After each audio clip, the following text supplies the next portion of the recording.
ஒருத்தங்கள நம்ம கேள்வி கேட்கறதுக்கு முன்னாடி அதுக்கு நம்ம தகுதியானவங்களான்னு பார்க்கணும்.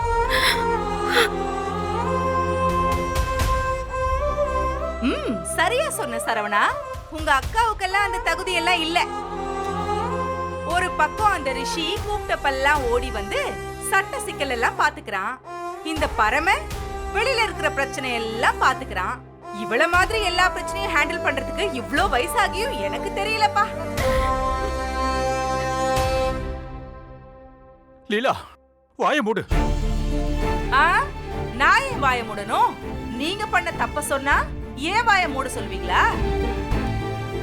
இங்க பாருங்க, வந்தவங்க எல்லாம் நல்லா கேட்டுக்கோங்க. எனக்கும் 2 பொண்ணுங்க இருக்காங்க. இப்படிப்பட்ட பொண்ணு இந்த வீட்ல இருந்தா நாளைக்கு என் பொண்ணுக்கு எப்படி கல்யாணம் நடக்கும்? வரவங்க கிட்ட எல்லாம் நான் பதில் சொல்லிக்கிட்டே இருக்க முடியாது. நீங்க எல்லாம் பேசி இவங்களை இங்க இருந்து காலி பண்ண சொல்லுங்க. லீலா சொல்றதுலயும் நியாயம் இருக்கு. எங்க வீட்லயே பொம்பளை பசங்க இருக்காங்க. அக்கம் பக்கத்துல இருக்கவங்க இவ்வளவு கேடு கெட்டவங்களா இருந்தா எந்த வீட்ல தான் நல்லது நடக்கும்? நம்ம வீட்ல ஒரு நல்லது கெட்டதுன்னா அக்கம் பக்கத்துல இருக்கவங்க தான் வந்தாகணும். இப்படிப்பட்டவங்க இங்க இருந்தா நம்மள எப்படி மதிப்பாங்க? அதுக்கு என்ன பண்ண சொல்றீங்க? கோவப்படுறதுல எந்த நியாயமும் இல்ல. நீ எங்க இடத்துலயும் லீலாவதி இடத்துலயும் இருந்து யோசிச்சு பாரு. இந்த மாதிரி எங்க வீட்ல நடந்தா நீ சும்மா இருப்பியா? அது எப்படி சும்மா இருப்பாங்க? பேசி பேசி நம்மள எல்லாம் உண்டு இல்லன்னு ஆக்கிட மாட்டாங்க. லீலா, நான் உன்ன மாதிரி கிடையாது. அப்படியே பண்ணிருந்தாலும் அவங்கள கஷ்டப்படுத்தி பாக்குற கொடுமைக்காரி நான் இல்ல. ஆமாமா, நீ கொடுமைக்காரி இல்லன்னா அப்ப நான் கொடுமைக்காரியா? இங்க பாருங்க, உங்க பொண்ணு ஒரு நிமிஷம் கூட இந்த வீட்ல இனிமே இருக்க கூடாது.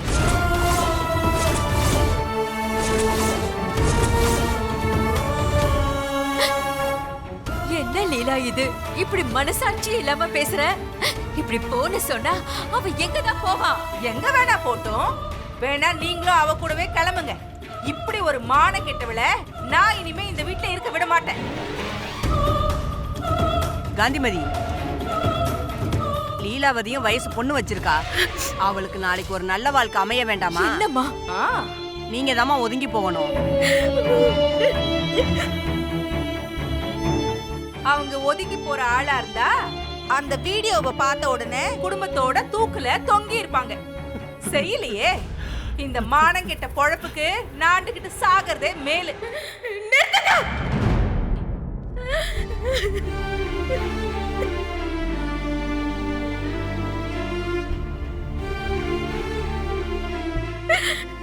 நான் எந்த தப்பும் பண்ணல. ஒரே ஒரு வீடியோவை வச்சு தப்பு தான் நடந்துச்சு நீ எப்படி முடிவு பண்றீங்க? இப்படி அநியாயமா என் மேல பழிய போடுறீங்களே. ஆமாமா, இங்க பாரு இளமதி, நாங்க டிவில வர ஆதாரத்தை பார்த்து தான் பேசுறோம். உன் மேல தப்பு இல்லன்னு நாங்க எப்படி நம்புறது? நல்ல வேளை டிவியை கொண்டு வந்து இங்க வச்சது நல்லதா போச்சு. எனக்கு இவன் மேல எல்லாம் நம்பிக்கை இல்லங்க. இது ஒரு தடவை 2 தடவை நடந்ததெல்லாம் இல்ல, எப்பவுமே இப்படிதான் நடந்துகிட்டு இருக்கு. இன்னைக்குதான் இந்த விஷயமே வெளியில வந்திருக்கு. நாங்க இந்த ஏரியால கொஞ்சம் கௌரவத்தோட வாழணும்னு ஆசைப்படுறோம். அதுக்கு நீங்க எல்லாரும் தான் ஒரு வழியை சொல்லிட்டு போகணும்.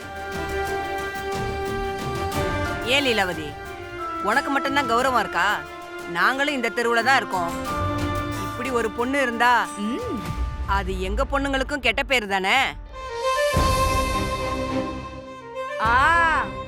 இதுக்கு தான் சொல்றேன், இவங்களை இந்த வீட்டை விட்டு ஏன் இந்த தெருவை விட்டே போக சொல்லுங்க. செலவுக்கு வேணும்னா ஒரு 5ஓ 10ஓ நான் கொடுக்கறேன். லீலாவதி, ரொம்ப ஓவரா தான் பேசுற நீ. இவ்ளோ நடந்ததுக்கு அப்புறமும் உன் பொண்ண ஒரு வார்த்தை கேட்டியா நீ? நாங்க கேட்டா வாய மூடிக்கணுமா? அத்தனை நீயும் சரி குமரேச அண்ணனும் சரி இளமதிய ஒரு வார்த்தை கூட கேட்கலையே. எப்படி கேட்பாங்க? சொரக்காயில உப்பு இல்லையான்னு கேட்பாங்க. இவங்க சப்ப கட்டு கட்டுறதுக்கு தான் லாய்க்கு. முகத்துக்கு நேரா கேள்வி கேட்கறதுக்கு வக்கில்ல. எப்படி கேள்வி கேட்பாங்க? இந்த குடும்பத்துக்கு சம்பாதிச்சு கொடுக்கறதே அவதானே. அவளை எதிர்த்து கேள்வி கேட்டு நாளைக்கு அவ இவங்க கூட சண்டை போட்டான்னா சோத்துக்கு எங்க போவாங்க? அதுக்காக தான் தப்புன்னு தெரிஞ்சும் கூட வாயை பொத்திக்கிட்டு கமுக்கமா இருக்காங்க. போதும் நிறுத்து லீலா, ரொம்ப பேசிட்டே நீ. நீங்க யாரும் பேசலன்னா நான் தானே பேசணும். என்ன இளமதி, எப்ப வீட்டை காலி பண்ற? நான் எந்த தப்பு பண்ணல. அங்க என்ன நடந்துச்சுன்னு நான் தெளிவா சொல்றேன். உங்களை எல்லாம் கையெடுத்து கும்பிட்டு கேட்டுக்கிறேன். தயவு செஞ்சு நான் சொல்றத கேளுங்க. சரிம்மா, நீ என்ன நடந்துச்சுன்னு தான் சொல்லுமா. சரவணனை பரம அடிச்சுட்டான். அதனால அப்பா போலீஸ்ல சொல்லிட்டாரு. ரிஷி பரமனை அடிச்சு தூக்கிட்டு போயிட்டாரு. இது எப்படி நடந்துச்சு? தெரியலையேம்மா. அந்த பரம அடி வாங்கின கையோட திரும்ப வீட்டுக்குள்ள வந்துட்டான். அவன் எப்படி வந்தான்னு தெரியல. ஃபங்க்ஷன்ல கலாட்டா பண்ணி ஃபங்க்ஷனையே கெடுக்கிறேன்னு சொன்னான். நான் எப்படியாவது இந்த ஃபங்க்ஷன் நல்லபடியா நடக்கணும்னு நினைச்சுதான் அந்த பரம கிட்ட மன்னிப்பு கேட்டேன். அடி வாங்கின அவனுக்கு மருந்தும் போட்டு விட்டேன். அவ்வளவுதான். இதையெல்லாம் நாங்க நம்பணும். நம்பிதான் ஆகணும். ஏன்னா அங்க இருந்தது நானும் பரமனும் மட்டும்தான். வேணும்னா அந்த பரமனையே கூட்டிட்டு வந்து சாட்சி சொல்ல வைக்கிறேன். எனக்கு ஒரே ஒரு நாள் டைம் கொடுங்க. நிறுத்து நிறுத்து நிறுத்து. வேலைக்கு ஓனா சாட்சி மாதிரியா? இதெல்லாம் சரிப்பட்டு வராது. இவங்கள உடனே இங்க இருந்து காலி பண்ண சொல்லுங்க. லீலா பொறு, அவதான் ஒரு நாள் டைம் கேட்டிருக்கால, என்னதான் நிரூபிக்கிறான்னு பாக்கலாம். நாம அப்புறம் பேசி ஒரு முடிவு எடுக்கலாம். சத்தியமா நான் நிரூபிச்சு காட்டுறேன். தயவு செஞ்சு எல்லாரும் என்ன நம்புங்க. என் மேல எந்த தப்பும் இல்ல. சரி வாங்க போலாம். இந்த பாருமா, நாளை காலைல நாங்க எல்லாம் வருவோம். நீ சொன்ன மாதிரி நிரூபிக்கணும். இல்லனா அவங்க சொன்ன மாதிரி வீட்டை காலி பண்ணிடணும். சரியா? வாங்க போலாம். வாங்க.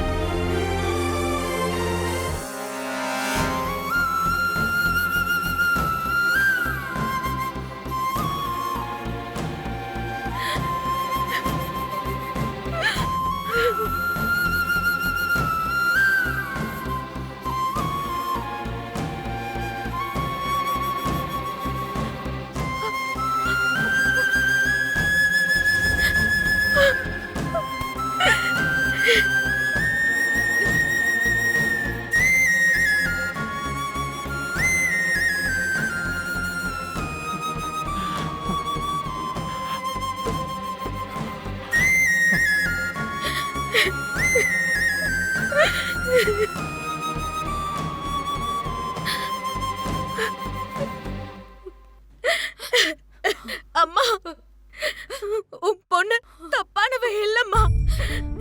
அம்மா, நான் சொன்னதெல்லாம் உண்மைம்மா. தயவு செஞ்சு என்ன நம்பம்மா. ஒரு பக்கம் நமக்கு நிறைய உதவிங்க பண்ணிருக்காரு, இன்னொரு பக்கம் அவர் தான் பிரச்சனையும் பண்றாருங்கிற மாதிரியான நிலைமை. என்னால எதை நம்புறது எதை விடுறதுன்னு தெரியாம தவிச்சுக்கிட்டு இருக்கம்மா. அதுக்காக இப்படி அடி பண்ணுவேன்? அம்மா, நான் மருந்து தாமா போட்டு விட்டேன். நான் சொல்றது சத்தியம்மா.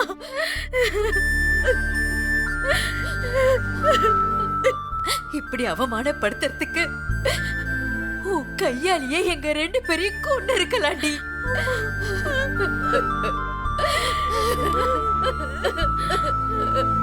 ஏமா இப்படி எல்லாம் பேசுறீங்க? வேற எப்படி நீ பேச சொல்ற? அவங்க பேசிட்டு போனதெல்லாம் கேட்டல்ல. இதுக்கப்புறமும் நாங்க எப்படி உயிரோட இருக்கிறது?